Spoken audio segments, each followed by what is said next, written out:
Spring 1944, somewhere over the industrial heart of Germany. A young Messerschmitt Bf 109 pilot pushed his throttle forward, climbing hard toward a formation of American B-17 bombers that blackened the afternoon sky. His fighter was one of perhaps 40 interceptors scrambled from 3 different airfields. Above him, spread across 15,000 feet of vertical airspace, flew more than 600 American heavy bombers, each carrying tons of high explosives destined for ball-bearing factories, synthetic oil refineries, and rail yards. Surrounding those bombers, weaving through the formation like protective sharks, were nearly 200 P-51 Mustangs and P-47 Thunderbolts. The German pilot had been flying combat missions for 6 weeks. He had survived 11 sorties. Statistical analysis compiled by Luftwaffe headquarters suggested he had perhaps 4 more missions before he would be killed, badly wounded, or shot down and captured. The mathematics of attrition had become brutally simple by the spring of 1944. German fighter pilots were dying faster than they could be replaced, and the men who flew the legendary Bf 109 were bearing the heaviest burden of Germany's collapsing air defense. Before we jump back in, tell us where you're tuning in from, and if this story touches you, make sure you're subscribed because tomorrow I've saved something extra special for you. The Bf 109, that angular, aggressive fighter that had dominated European skies from Spain to the Soviet Union, had become a death trap for the young men assigned to defend the Reich. By mid-1944, pilots flying this aircraft faced loss rates that approached 83% over operational lifespans, measured not in years or even months, but in weeks. This was not the result of inferior technology or poor aircraft design. The Bf 109 remained a capable fighter, respected by Allied pilots who faced it in combat. The crisis was operational, numerical, and ultimately strategic. Germany was running out of experienced pilots, running out of fuel, running out of time, and the men flying Bf 109s were paying the price in blood. Understanding how this catastrophe unfolded requires stepping back to 1940, when the Luftwaffe stood at the height of its power. The Battle of Britain had tested German air superiority and found it wanting, but the Luftwaffe remained a formidable force. The Bf 109 Emil and Friedrich variants had proven effective against Polish, French, and British opposition. German pilots entered the war with extensive training, many having gained combat experience during the Spanish Civil War. The operational doctrine emphasized aggressive tactics, superior situational awareness, and exploitation of the Bf 109's strengths, particularly its climb rate, acceleration, and the devastating punch of its cannon armament. Luftwaffe fighter units operated with confidence born from repeated victories. Their opponents were brave but often flying inferior aircraft. The mathematical advantage belonged to Germany. That advantage began eroding the moment Germany invaded the Soviet Union in June 1941. Operation Barbarossa opened a front so vast that it consumed German resources at rates that could not be sustained. Luftwaffe fighter units achieved tremendous tactical success during the opening months of the Eastern Campaign, destroying thousands of Soviet aircraft in the first weeks of combat. But the Soviet Union, like the United States, possessed industrial capacity that dwarfed German production. Every German victory cost aircraft and pilots that could not easily be replaced. Every Soviet loss was replaced by new aircraft rolling from factories beyond the reach of German bombers. The mathematics that had favored Germany in 1940 were shifting, and Luftwaffe planners either did not recognize the implications or lacked the authority to change strategic priorities. The entry of the United States into the war in December 1941 fundamentally altered the strategic calculus. American industrial production, already supplying Britain and the Soviet Union through Lend-Lease, now turned fully toward war production. American factories began producing heavy bombers in numbers that exceeded Germany's capacity to counter them. By early 1943, the U.S. 8th Air Force, based in England, was conducting daylight strategic bombing raids into German-occupied Europe. These raids, initially small and tentative, grew in size and frequency throughout 1943. The Luftwaffe responded by concentrating fighter units in Western Germany, stripping resources from other fronts to defend the Reich's industrial heartland. This concentration created the conditions for the catastrophic attrition that would devastate German fighter forces in 1944. The Bf 109 Gustav variant, which entered service in 1942, represented the Luftwaffe's primary fighter throughout the critical period of 1943 and 1944. The Gustav was heavier than earlier variants, carrying more armor and heavier armament to deal with four-engine bombers. These modifications came at a cost. The Gustav was less maneuverable than the Emil and Friedrich that had fought over Britain. It required longer takeoff runs, had reduced climb performance, and was less forgiving of pilot error. For experienced pilots, the Gustav remained effective. For the poorly trained replacement pilots who increasingly filled Luftwaffe squadrons, the Gustav's handling characteristics made it dangerous even before encountering enemy fighters. Training accidents killed dozens of German pilots who never flew a combat mission. The aircraft they might have mastered, given adequate training time, became their executioner when they were rushed into combat with minimal preparation. The tactical situation German pilots faced by early 1944 was unprecedented in the history of aerial warfare. American bomber formations flew in combat boxes, mutually supporting elements that concentrated defensive firepower. Each B-17 Flying Fortress carried 13 50-caliber machine guns. A combat box of 18 bombers could bring nearly 200 heavy machine guns to bear on attacking fighters. German pilots attacking these formations had to approach through walls of tracers, knowing that a single hit from a 50-caliber round could destroy their aircraft or kill them instantly. The courage required to press attacks against these formations was extraordinary. The young men flying Bf 109s were not cowards. They were ordinary humans asked to perform superhuman feats under conditions that virtually guaranteed their deaths. Adding to this nightmare was the arrival of long-range escort fighters in late 1943 and early 1944. The P-51 Mustang, equipped with external drop tanks, could escort bombers all the way to Berlin and back. This capability eliminated the Luftwaffe's primary tactical advantage, the ability to attack bomber formations during the portions of their missions when they flew unescorted. Now, American fighters accompanied the bombers throughout entire missions.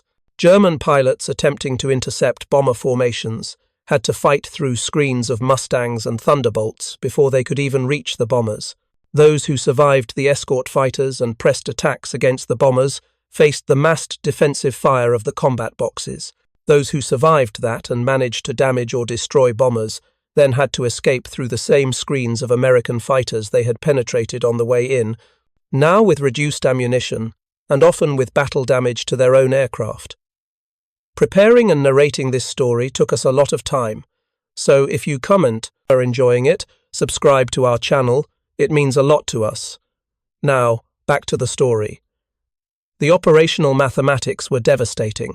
A typical mission might involve a German pilot taking off, climbing to altitude while burning precious fuel, joining his formation, flying to intercept bombers, fighting through American escorts, attacking bombers if he survived that long, attempting to escape, and returning to base if his aircraft was still flyable and he had sufficient fuel. This sequence of events, which might last 2 hours from takeoff to landing, exposed the pilot to multiple opportunities for death or catastrophic injury. American fighter pilots could shoot him down during the initial engagement. Bomber gunners could hit him during his attack runs. American fighters could catch him during his escape when his aircraft was damaged and his ammunition exhausted.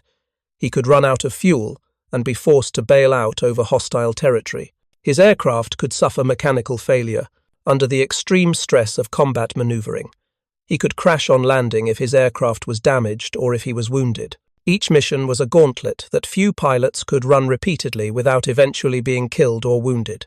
The Luftwaffe's response to these impossible conditions was to demand more from pilots who were already giving everything they had. Operational tempo increased. Pilots flew multiple missions per day when possible. Rest periods were shortened. Experienced pilots who should have been rotated to training units to pass on their knowledge were kept in frontline squadrons because there was no one to replace them. The few aces who survived into 1944 accumulated victory totals that seem almost impossible, shooting down dozens or even hundreds of enemy aircraft.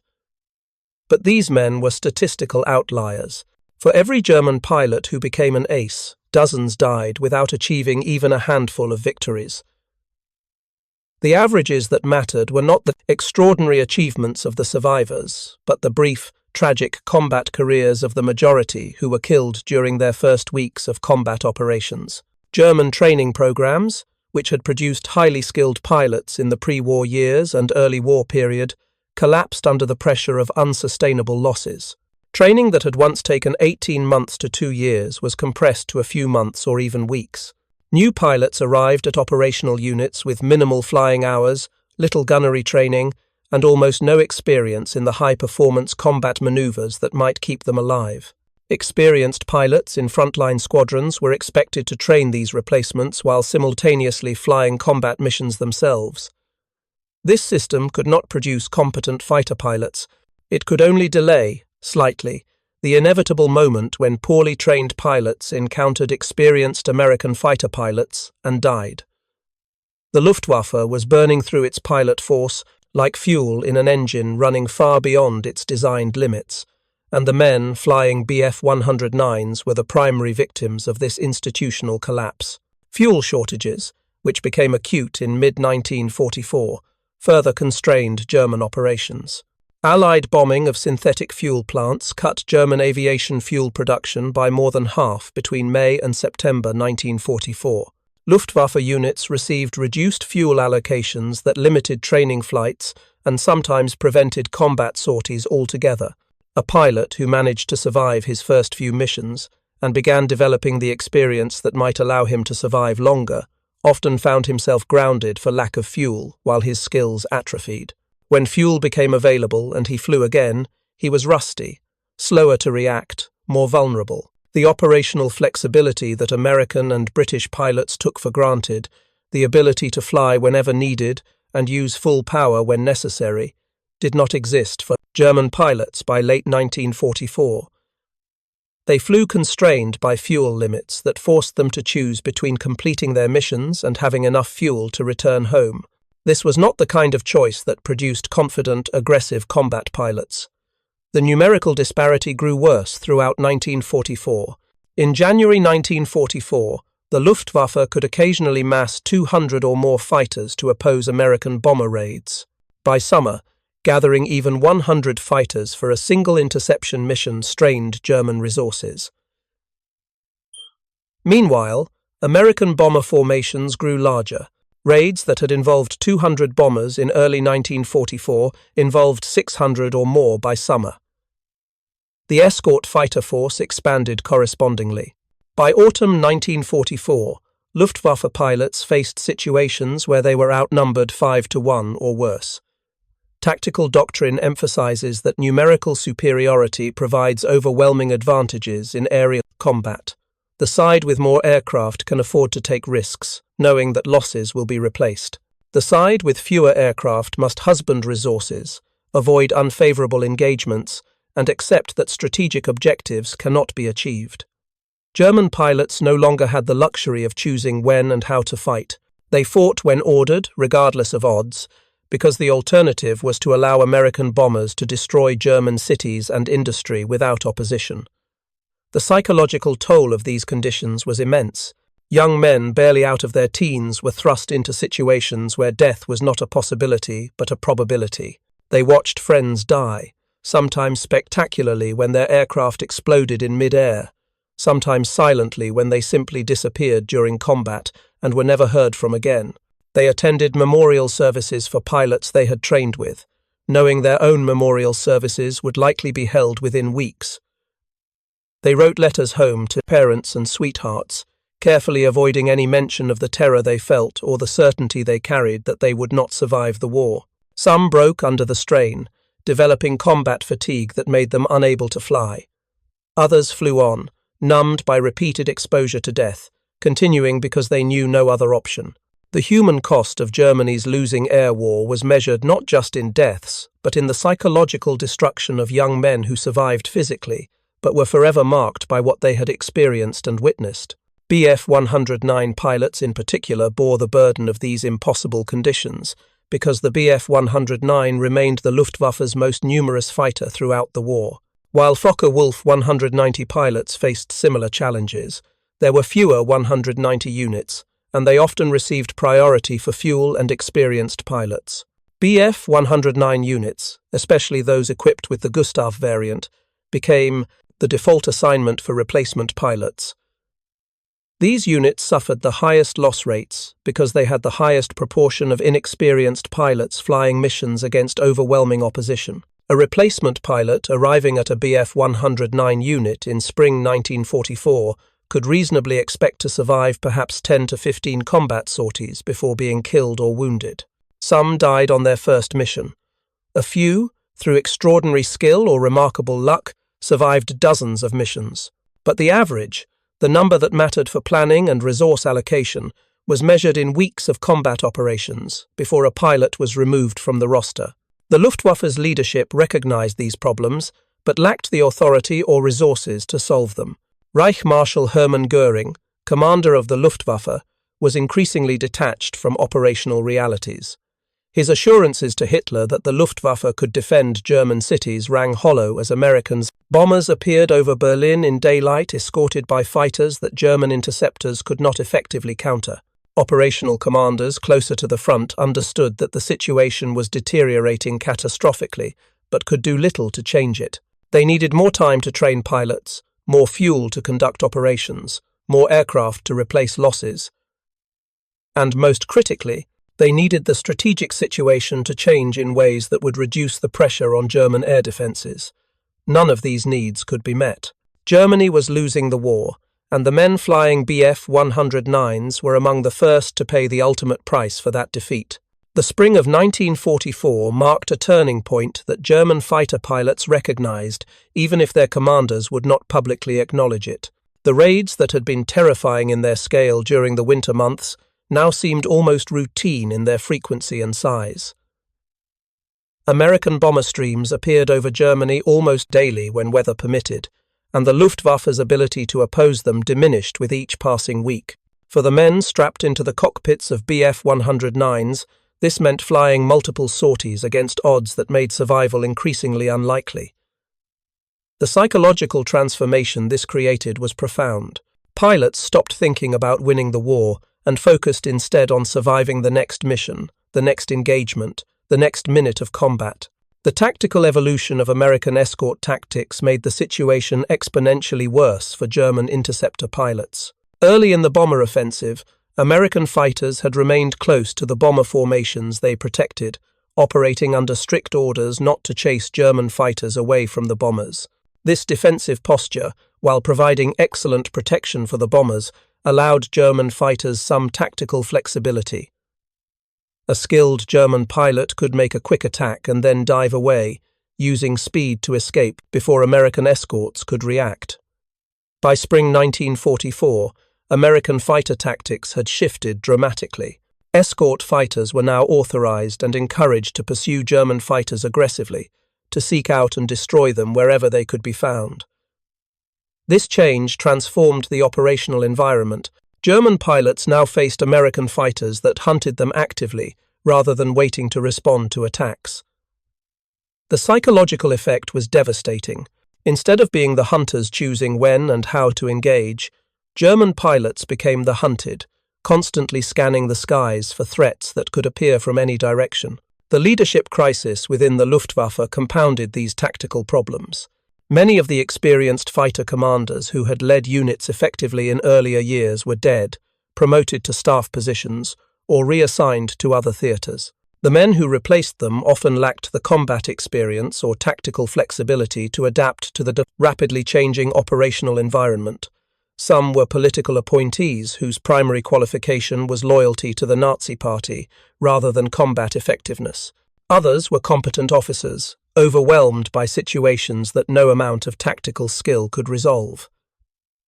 They received orders from higher headquarters that bore little relationship to the realities their pilots faced daily.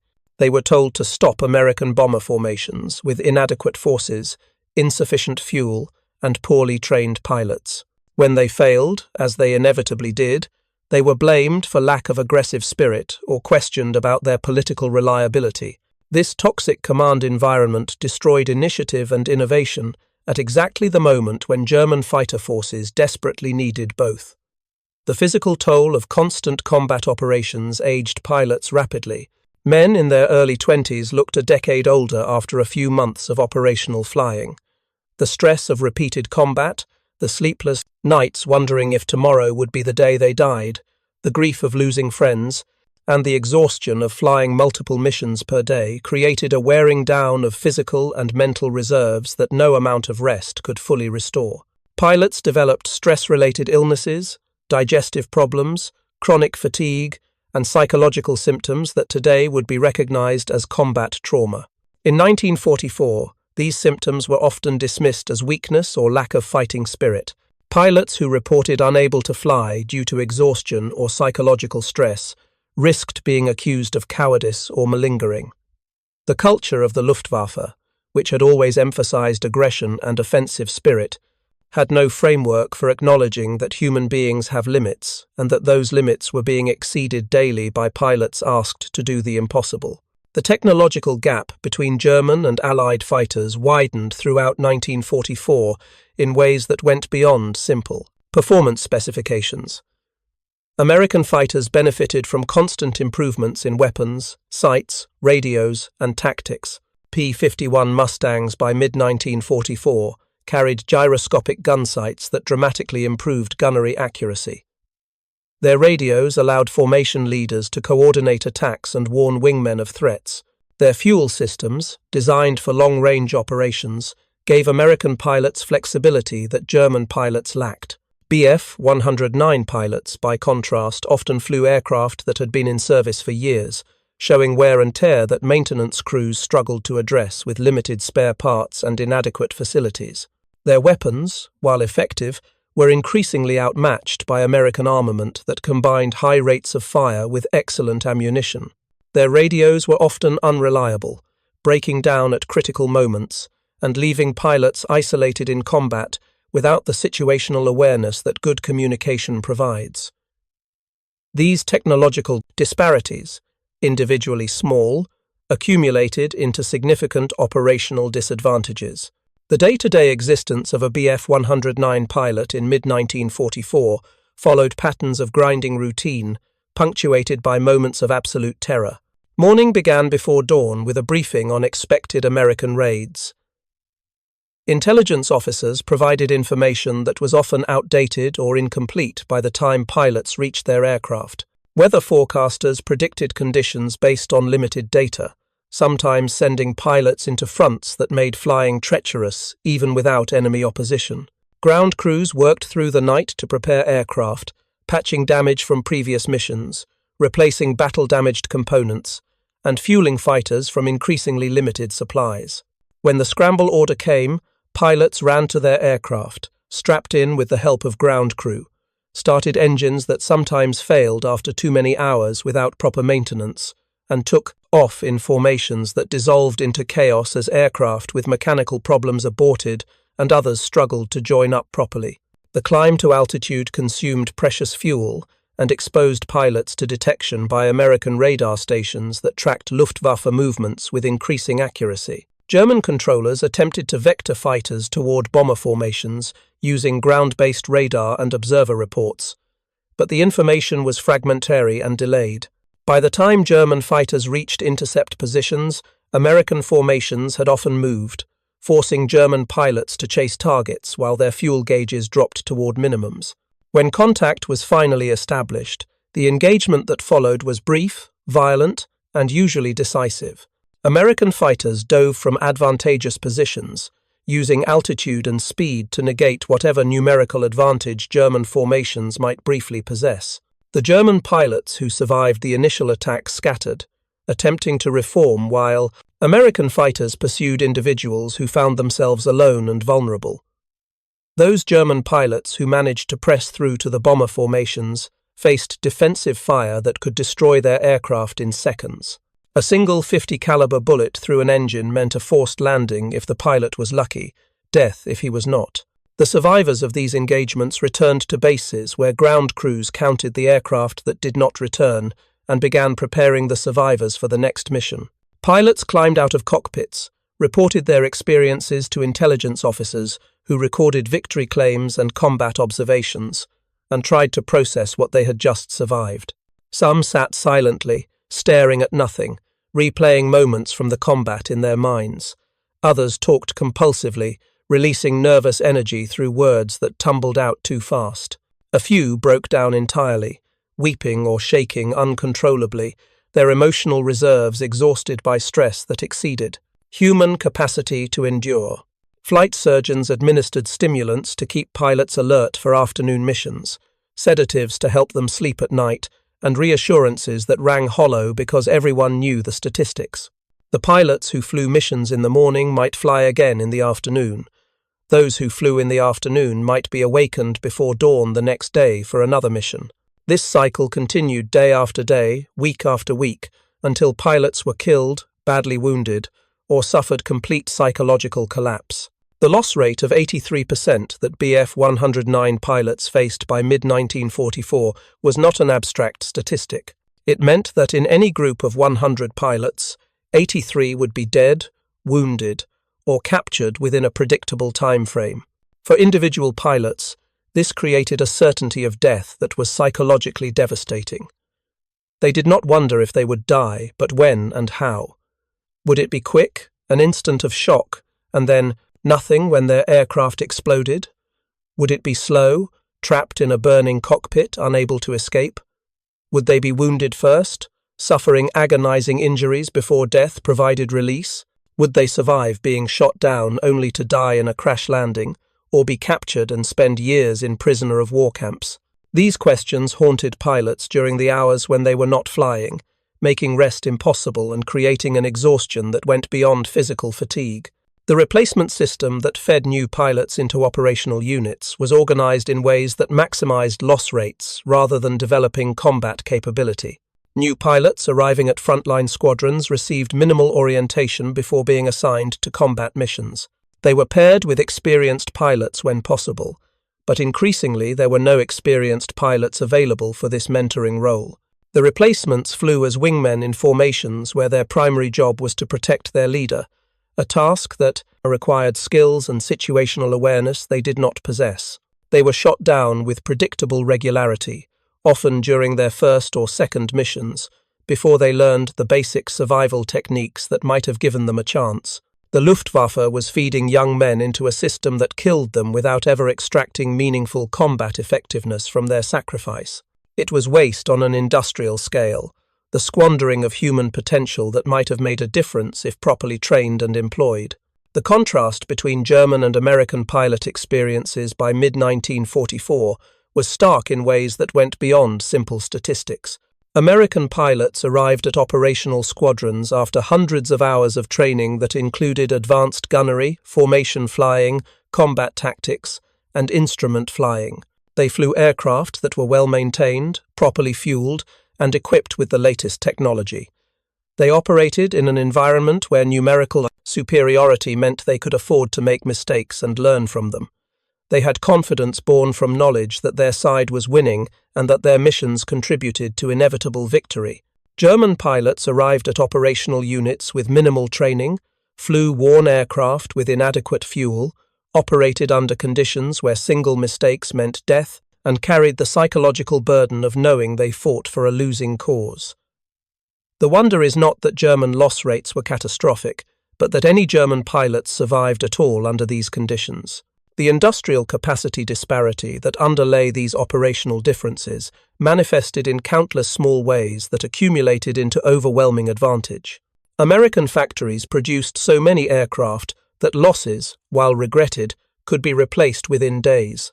German factories, despite heroic efforts by workers and engineers, could not keep pace with combat attrition. American training programs could afford to spend months developing pilot skills because there were enough graduates to fill operational requirements. German training programs rushed pilots through abbreviated courses because frontline units were desperate for replacements, regardless of their readiness. American logistics systems delivered fuel, ammunition, spare parts, and replacement aircraft to operational units with clockwork efficiency. German logistics, disrupted by Allied bombing and strained by the demands of multi-front war, struggled to keep frontline units supplied with basic necessities. These advantages compounded over time, creating a situation where American capabilities improved while German capabilities deteriorated. The moral dimension of this catastrophe deserves recognition. The young men flying Bf 109s in 1944 were not the Nazi ideologues who had started the war. Many were barely old enough to have clear memories of pre-war Germany. They had been children when Hitler came to power, teenagers during the early victories, and now young adults facing death in a war they had not chosen and could not win. Some were true believers in National Socialism, convinced that their sacrifice served a greater cause. Others were ordinary young men who flew because they had been ordered to fly, who fought because refusing meant imprisonment or execution, who died without ever believing in the ideology that consumed them. Their sacrifice, however misguided the cause they served, was real. Their courage in facing overwhelming odds was authentic.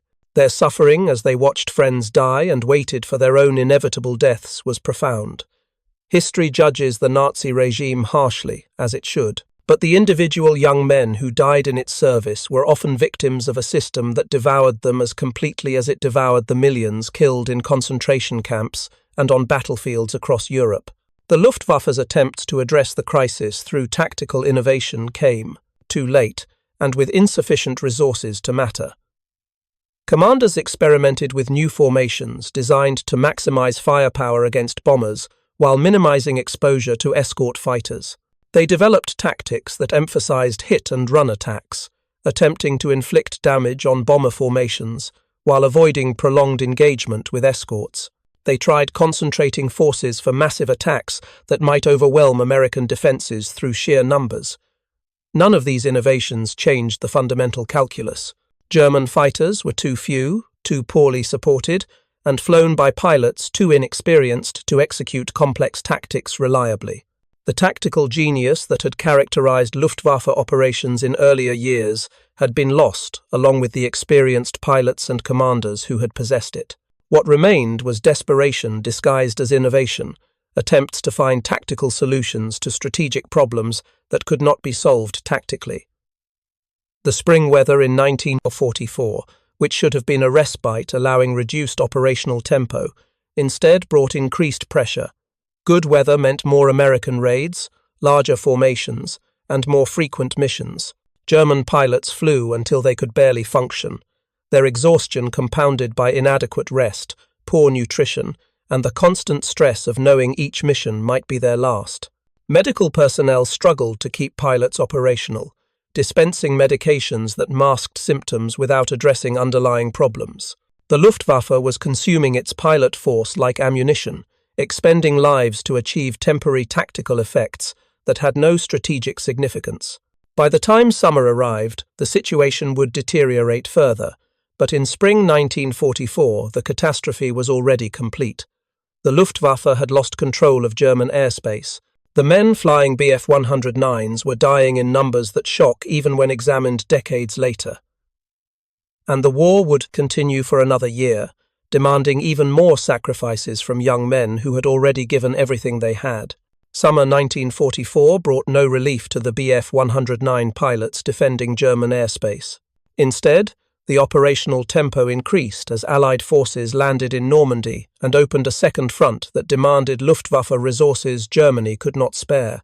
Fighter units that had been concentrated in the Reich for homeland defense were split, some diverted to support ground forces in France, while others remained to face the unrelenting bomber offensive. This division of already inadequate forces meant that neither mission received sufficient support. German pilots defending the Reich now faced American raids with even fewer aircraft, while their comrades in France were overwhelmed by Allied air superiority that made daylight operations suicidal. The strategic situation had collapsed into a nightmare where every option led to defeat, and the question was no longer whether Germany would lose, but how many more young men would die before the inevitable end. The introduction of new German fighter variants in late 1944 represented desperate attempts to address problems that could not be solved through technology alone. The Bf-109K model, the final major production variant, incorporated lessons learned from years of combat. It featured improved armament, better cockpit visibility, and refinements to the aerodynamic design that enhanced performance. Under ideal conditions, with experienced pilots, adequate fuel, and numerical parity, the K model could hold its own against Allied fighters. But ideal conditions no longer existed. The K models arrived at operational units where they were flown by replacement pilots with minimal training, fueled with synthetic gasoline of inconsistent quality when fuel was available at all, and thrown into combat against overwhelming numbers of Allied fighters. The technological improvements, while real, made no strategic difference. A better aircraft flown by a poorly trained pilot against 5 enemy fighters was simply a better aircraft that would be shot down. The human stories behind the statistics reveal the personal tragedies that the 83% loss rate represented. Consider the experience of a pilot who joined a Bf-109 unit in June 1944. He arrived at his assigned airfield after abbreviated training that left him barely capable of flying the aircraft competently, much less employing it effectively in combat. His squadron, which should have had 16 aircraft and pilots, fielded perhaps 8 operational fighters on a good day. The experienced pilots who remained treated him with distant courtesy, not wanting to invest emotionally in a relationship that would likely end with his death within weeks. He flew his first mission as a wingman, struggling to maintain formation while scanning for threats he barely knew how to identify. He survived that mission through luck, landing with his aircraft undamaged and his ammunition unexpended because he never saw the enemy clearly enough to engage. His second mission, flown the next day, was his last. American fighters bounced his formation during climb to altitude. He never saw them coming. His aircraft exploded when cannon shells struck his fuel tanks. He died 3 days after arriving at his operational unit, having flown perhaps 30 hours in the Bf-109 and never firing his weapons in combat. His name was added to the casualty lists, his personal effects were collected and sent home, and another replacement pilot took his place. These individual tragedies, multiplied across hundreds of pilots and dozens of units, created a cumulative effect that destroyed the Luftwaffe as an effective fighting force. The organizational memory that experienced pilots carried was lost with each death. The tactical innovations that might have provided temporary advantages were never developed because the pilots who might have created them died before gaining the experience necessary. The morale that sustains military units through difficult periods collapsed as pilots recognized that their sacrifices achieved nothing meaningful. Some units maintained cohesion through the personal leadership of exceptional commanders who inspired loyalty even in the face of certain death. Other units disintegrated into collections of individuals flying missions because refusing orders meant court-martial and execution. The variation in unit effectiveness depended almost entirely on leadership, and good leaders were dying along with everyone else. The fuel crisis that throttled Luftwaffe operations in late 1944 created situations that were almost farcical in their desperation if they were not so tragic. Fighter units received fuel allocations that allowed a handful of sorties per week. Commanders had to choose which pilots would fly and which would remain grounded, making life and death decisions based on fuel availability rather than operational necessity.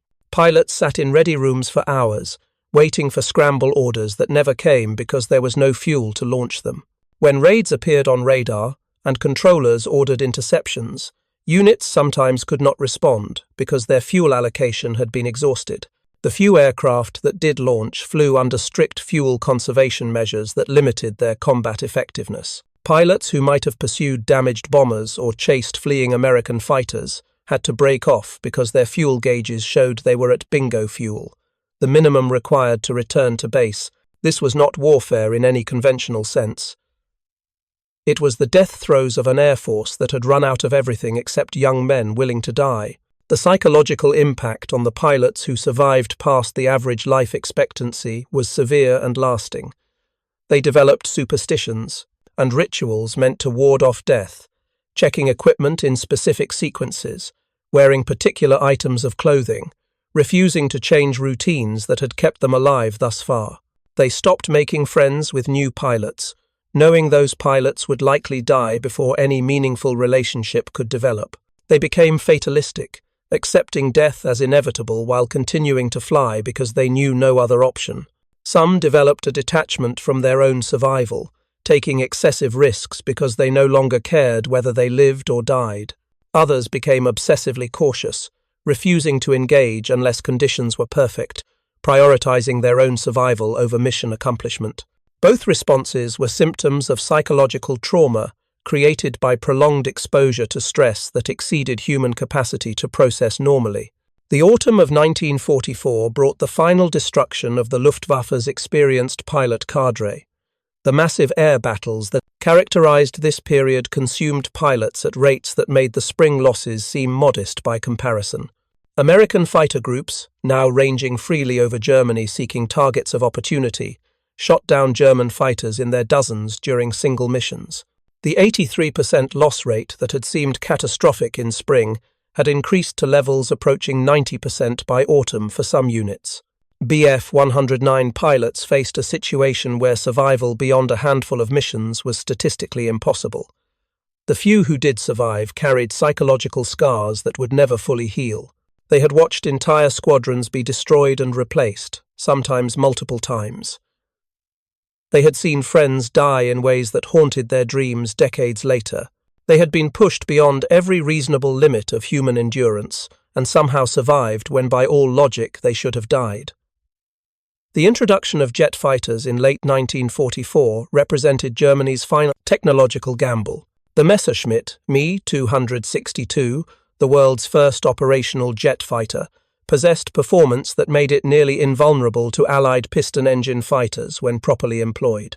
It was faster than anything the Allies could field, could climb rapidly to altitude, and carried heavy armament that could destroy bombers with short bursts. Had it arrived a year earlier in sufficient numbers with adequate fuel and experienced pilots to fly it, the Me 262 might have changed the air war's trajectory. Instead, it arrived too late to matter. Production numbers were limited by Allied bombing of factories and shortages of strategic materials. Fuel allocations barely allowed training flights, much less sustained combat operations. Most critically, the Me 262 required skilled pilots to fly it effectively, and Germany no longer had skilled pilots in sufficient numbers. The jets that did fly achieved impressive tactical results, but strategic impact requires sustained operations over time, and Germany could no longer sustain anything. The Me 262 became another example of technological sophistication that could not compensate for strategic collapse. The winter of 1944 to 1945 brought the final phase of the Reich air defense, though defense was perhaps too generous a term for what remained. Luftwaffe fighter forces had been reduced to scattered units, flying occasional sorties when fuel was available. The pilots flying these missions were a mix of exhausted survivors with too much combat experience and fresh replacements with almost none. Neither group could significantly affect the strategic situation. American bombers flew over Germany in formations so large they seemed to darken the sky. Allied fighters roamed freely, shooting up anything that moved. German airfields were bombed repeatedly, destroying aircraft on the ground and killing pilots before they could take off. The few German fighters that did manage to engage were usually shot down quickly by American pilots, who had accumulated enough combat experience to make them extremely dangerous. The loss rate for Bf 109 pilots during this period exceeded any reasonable measurement. Units ceased to exist as coherent organizations and became simply collections of aircraft and pilots assembled temporarily to fly missions that everyone knew were futile. The human cost of the Luftwaffe's destruction extended beyond the pilots who died in combat. Ground crews who had maintained aircraft and supported operations with dedication and skill watched their efforts become meaningless as operational capacity collapsed. Intelligence officers who had briefed missions and debriefed survivors saw the same young faces appear and then vanish with predictable regularity. Flight surgeons treated wounds that were increasingly fatal because medical supplies were exhausted and facilities had been destroyed by bombing. Administrative personnel processed casualty reports in numbers that made individual deaths seem like statistics rather than personal tragedies. The communities around Luftwaffe airfields suffered along with the units they supported, losing young men they had come to know during brief interactions. The destruction was comprehensive, affecting everyone connected to operations even tangentially. The final weeks of the war saw Bf 109 pilots flying missions that had no military purpose beyond symbolic defiance. Germany was being overrun from east and west. The strategic situation was beyond salvage. Yet the orders continued to come, demanding sorties against enemy formations, intercepts of reconnaissance aircraft, ground attack missions against advancing Allied columns. Some pilots refused, recognizing that further sacrifice served no purpose. Others flew because they had always flown when ordered, because stopping felt like betrayal of the comrades who had already died, because they no longer knew how to do anything except fly and fight. The pilots who flew these final missions faced opposition that was overwhelming and merciless. American fighter pilots in April and early May 1945 were combat veterans with hundreds of hours of operational experience. They shot down German fighters with casual efficiency, finishing the destruction of an air force that had ceased to exist as an effective military organization weeks earlier. The mathematics of attrition that produced the 83% loss rate among Bf 109 pilots were expressions of strategic realities that Germany could not change. Industrial production favored the Allies by margins that made German efforts irrelevant, regardless of how efficient or determined those efforts were. Training systems that required time and resources could not function when time was unavailable and resources were exhausted. Operational sustainability required fuel, spare parts, and infrastructure, all of which Germany lacked by late 1944. Pilot survival required numerical parity or superiority, which was impossible to achieve against enemies whose industrial capacity dwarfed German production. The young men who flew Bf 109s in 1944 were asked to overcome these disadvantages through courage and skill. They died because courage and skill, while necessary, were not sufficient when facing enemies who possessed every possible advantage. The legacy of this catastrophe extends beyond the immediate historical moment. The Bf 109 pilots who died defending the Reich became symbols of sacrifice for a cause that did not deserve their loyalty. They were victims of a regime that started a war it could not win, that squandered lives with criminal negligence, that demanded absolute sacrifice while its leaders lived in luxury and safety. Yet the pilots themselves were not monsters. They were young men who flew because they believed they were defending their homeland, protecting their families, doing their duty as they understood it. The regime they served was evil. The war they fought was waged for purposes that were indefensible. But their individual courage in the face of certain death, their loyalty to their comrades, their willingness to continue flying even when survival was impossible, these qualities deserve recognition separate from the cause that consumed them. History is filled with tragedies of young men dying for unworthy causes. The Bf 109 pilots of 1944 represent one such tragedy, and their story serves as a reminder that war destroys not just the evil who start it, but also the innocent who fight it. The ultimate meaning of the 83% loss rate lies in what it reveals about the nature of strategic warfare in the industrial age.